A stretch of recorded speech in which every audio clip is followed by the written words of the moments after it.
There's not much in this document that really surprised us.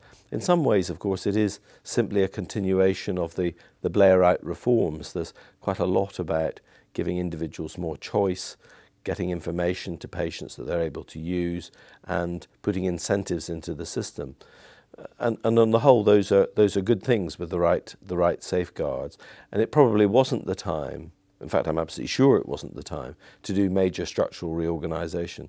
The health service is weary of such reorganisations, but I think there is a recognition that it can do better and be more responsive to patients, and that in an age when information is increasing everywhere, there will be demands from patients to have a different sort of interaction with the health service. And I think Darzi, in some senses, is just an acknowledgement of what will have to happen if the health service is to retain its immense popularity and the affection that the British people hold for it.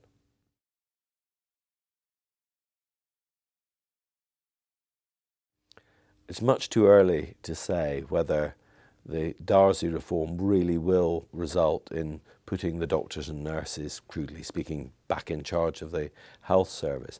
There's big cultural changes which need to take place, not just in terms of the current management of the health service, but also within those professions themselves and how willing they are to take that mantle on again. But I think we are seeing the beginnings of a shift and a recognition, certainly, that top-down, bureaucratic, centrally run systems don't, in the longer term, give you the kind of results you want, and that in a system as complex as this, unless you actually harness the skills and the aspirations of the major clinical groups, then you're very unlikely to succeed. But there's an awful lot that still needs to be done.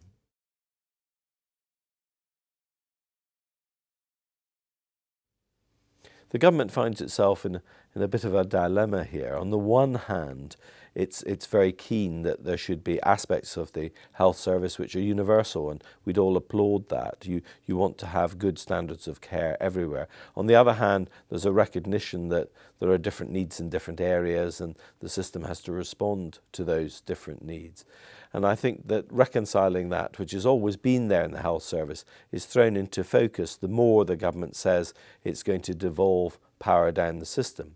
And you can see that in the regional reports that have come from to make up the Darzi review. Lots of these reports have different objectives, they have different aspirations, they even have different targets within them. And that would suggest that you're going to see more variation around the system than in some ways you might do now. I think what we have to differentiate between is difference that's okay between one region and another, or indeed between one local area run by a primary care trust or another. What's acceptable in terms of those differences, and differences that are unacceptable where people are not providing a good standard of service. And that's the kind of difference that we certainly don't want to tolerate.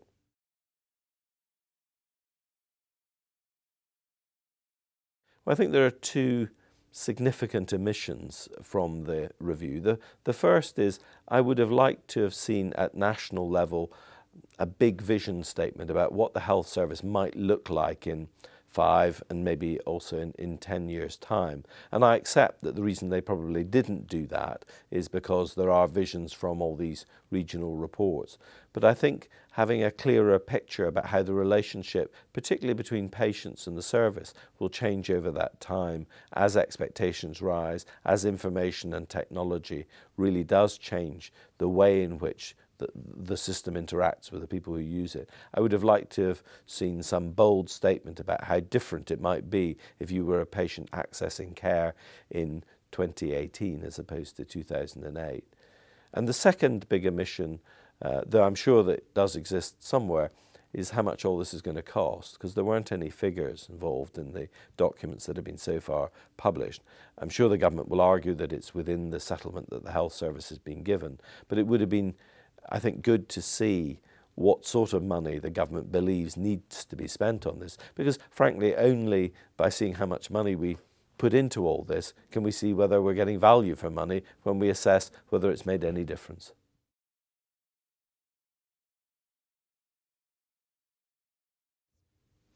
This report's unusual in the sense that it isn't about doing setting up a body. I mean, there is some of that around, but that really what's required is a fundamental cultural shift in the way in which people relate to patients and how they treat them and how seriously they take the patient experience and how seriously they look at the outcomes of the work that they're doing. So I think the real challenge, it will not be setting up a body here or tweaking an incentive there. It will be about, does the service itself feel real ownership of this process? Does it feel that they're able to make the kind of cultural change, which at the end of it all will say that the patient's time is as valuable as that of the clinician?